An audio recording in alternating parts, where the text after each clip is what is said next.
অনেক দিন থেকেই শ্বশুর শাশুড়ি আসবে আসবে বলতে বলতে গতকাল চলে আসলো। আমার তো খুব ভালো লাগছিল। তাদের জন্য আমি সিম্পল কিছু ঘরোয়া রান্না বান্না করেছিলাম আমি যতটুকু পারি। আর আমার এই প্রথম সৌভাগ্য হলো আমার শ্বশুরকে নিজের হাতে রান্না করে খাওয়ানোর, কারণ সেভাবে আমি রান্না করে আজও খাওয়াইনি। হ্যালো এভরিওয়ান, আসসালামু আলাইকুম।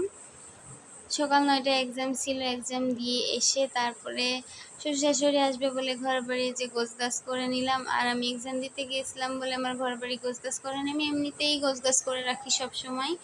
রুম টুর দিচ্ছি না বলে হালকা পাতলা দেখিয়েছি। তারপরে এই যে রান্না করতে চলে গেলাম, রান্না করে নিলাম সিমাই, সেই সাথে নুডলস, আর এখানে ডিম রান্না করে একে একে সব রান্না করে রাখছি। তারপরে মাংস রান্না করছিলাম, করতে করতে আব্বুরা চলে আসলো, আনতে গেলাম। এই যে আমার জন্য দেখতেই পাচ্ছেন কত কিছু নিয়ে এসেছে, দেশি মুরগি, সবজি, ড্রাগন ফ্রুটস, তারপরে লেবু, আম, আঙ্গুর, অনেক কিছু। তাদের নাস্তা করতে দিলাম, আসার সাথে সাথে শরবত বানিয়ে দিলাম। নাস্তা করতে দিয়েছি, ওটার ভিডিও আমি নিতে পারিনি, পরে হালকা একটু ভিডিও নিয়েছি খাওয়া শেষে। তারপরে যে আমার হাজব্যান্ড আমাকে অনেক হেল্প করছিল, সে অনেক হেল্প করে আমার কাজের অফিস থেকে এসে আমার কাজে হেল্প করতে শুরু করে দিয়েছে। তারপরে যে রাতের খাবার দিয়ে দিলাম, এখানে খাওয়া শেষে আমি খাচ্ছিলাম, তখন একটু ভিডিও নিয়ে নিয়েছি। তারপরে যে সকাল হয়ে গেল, আজকে শুক্রবার সকালে এই যে গরুর মাংস রান্না করছিলাম। আমার সব রেডি করা ছিল, এখন আমি শুধু একে একে রান্না করে নিচ্ছি। আলহামদুলিল্লাহ, এখন তো অনেক রান্না বান্না শিখে গিয়েছি। আমার শ্বশুর আব্বু অনেক পছন্দ করেছিল আমার রান্না। আমি তো এই ভয়েসগুলো পরে দিচ্ছি, এই জন্য কথাগুলো বলতে পারছি যে শ্বশুর আব্বু কি বলেছে না বলেছে। শ্বশুর শাশুড়ি আলহামদুলিল্লাহ আমাকে অনেক ভালোবাসে।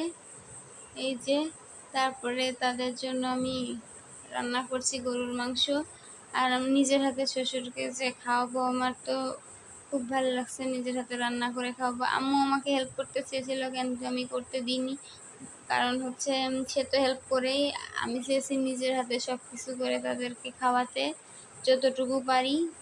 একদিন থেকেছে, যদি থাকতো তাহলে চেষ্টা করতাম আরও যত্ন করার, কতটুকু পেরেছি তা জানি না।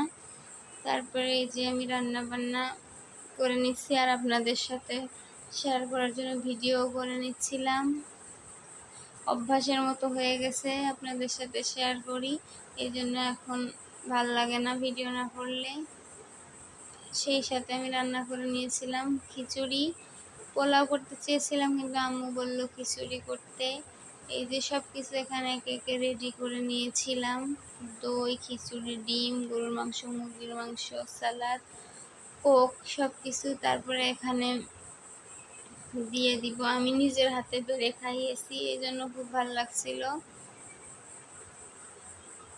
এই যে তারপরে এই যে আমি এখন সবাইকে বেড়ে দিব। আমার অনেক ভালো লাগে সবাই আসলে আমার বাসায়, কারণ বাসাটা পুরোই ফাঁকা থাকে, কেউ না থাকলে।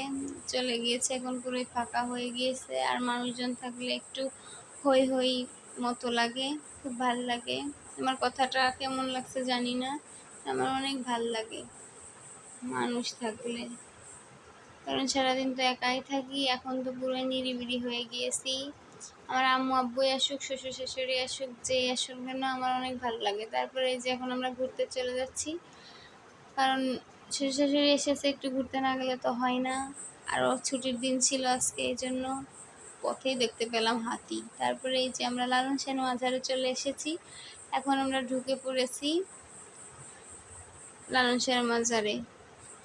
আর এই দিনটা হচ্ছে শুক্রবারের দিন ছিল, এই জন্য আরও আমরা ঘুরতে পেরেছি, না হলে হয়তো হতো না। এই যে আমরা এখন ভিতরে ঢুকছি, আমরা সোজা পথ দিয়ে না ঢুকে বাঁকা পথ দিয়ে যাচ্ছি কেন, কারণ আমরা ওখান থেকে ছবি তুলেছি অনেকগুলো, আব্বু আম্মুর অনেক ছবি তুলে দিয়েছি ওখানে। তারপরে এই যে আমার এই জায়গাটা অনেক ভালো লাগে, আসার পথটা, গেটের ওই সামনের ওই জায়গাটা অনেক সুন্দর লাগে। তারপরে এই যে এখানে আছে একতারা, ওখানেও কিছু ছবি তোলা হয়েছে। তারপরে এই যে এখানে কবর ছিল অনেকের, লালনের কবর, তার সাথে আরও অনেকের কবর ছিল।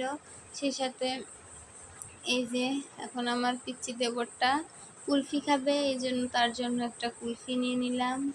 নেওয়া হয়ে গেলে আমাদের ঘোরাফেরা শেষ হলে এখন আমরা বের হয়ে যাব। যাওয়ার পথে এই যে আমি এবার একটু রং চং ঢং করলাম। তারপরে এই যে এখন আমরা বের হয়ে যাচ্ছি। ভালোই লাগছিল সবার সাথে ঘুরতে। তারপরে এই যে এখানে দোকানে এসে আমার শ্বশুরাব্বু আবার একটু বই দেখছিল। তারপরে যে একতারা, এটা আমার বাসায় আছে একতারা। আর মেলা বসলে বেশি ভিড় হয়, এখন তো ভিড়ই নেই। যখন মেলা হয় তখন অনেক ভালো লাগে, সবাই আসে, ভিড় আর ভিড়। আগে আসছিলাম, খুব ভিড় ছিল। আর এখানে হচ্ছে গাড়ি পার্কিং করার জায়গা, এখানে মঞ্চ হয়ে গানও হয়। তার পাশে এই যে কালনী নদী বলে, আমি সম্ভবত জানি না, যদি ভুল হয় কমেন্টে জানাবেন এটা কি নদী।